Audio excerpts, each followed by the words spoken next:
મહારાજની જય, ગુરુ યોગીજી મહારાજની જય, પ્રગટ ગુરુ હરિ હરિપ્રસાદ સ્વામી મહારાજની જય જય જય, પ્રગટ ગુરુ હરિ પ્રેમ સ્વરૂપ સ્વામી મહારાજની જય જય જય. આજનું મારો વિષય છે કે કેટલાકને મન રમાડી જાય છે અને કેટલાક મનને રમાડી જાય છે. એક દિવસ સ્વામી દાદા એ નાનપણમાં એમને ક્રિકેટ બહુ જ ગમતું હતું. તો એક દિવસ એમને રણજી ટ્રોફીમાંથી સિલેક્શન થઈ ગયું હતું. એ જ દિવસે બાપાની પધરામણી હતી.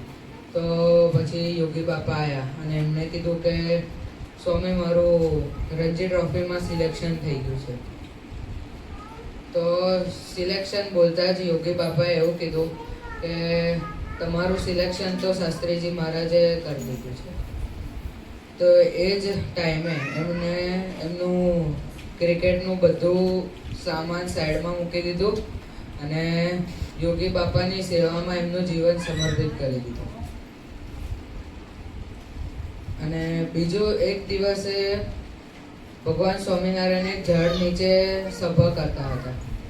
તો એ ઝાડ પર બધા વાંદરાઓ મસ્તી કરતા હતા. તો એ વાંદરાઓ બધા થઈ સંતોનું ધ્યાન તે વાંદરાઓ પર ગયું. પણ ત્યાં બેસેલા ગુણાતીતાના સ્વામી મહારાજનું ધ્યાન સ્વામિનારાયણ ભગવાનની પરાવાણીમાં જ હતું.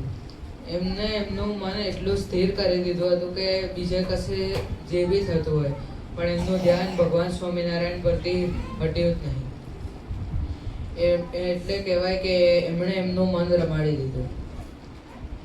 એક દિવસ યોગી બાપાએ સ્વામી દાદાને એવું કીધું કે એક ખેડૂતને જઈને કહો કે હમણાં બાજરી લણશે નહીં.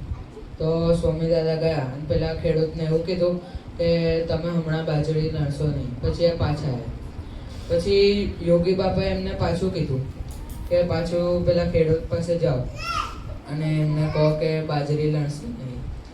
એવું ઓલમોસ્ટ અધર ટાઈમ એ ગયા અને એમને મનમાં એક બી વિચાર આવ્યો નહીં કે સવાલ પૂછ્યો નહીં કે આ યોગી બાપાએ મને પાછું કેમ મોકલ્યું.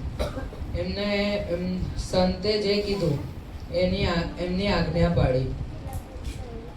આપણે એવું જ કરવું છે કે પ્રેમ સ્વામીની આજ્ઞા આવે કે મંદિરથી કોઈ બી આજ્ઞા આવે કે અહીંથી નવનીત અંકલની કે મેહુલ અંકલની કોઈ બી આજ્ઞા આવે તો આપણે એમાં આપણાનું મન ધાર્યું કશું કરવું નહીં. એમની આજ્ઞા આવે તેના પ્રમાણે જ આપણે કાર્ય કરવું છે. એ જ પ્રાર્થના સજાને સ્વામી મહારાજ.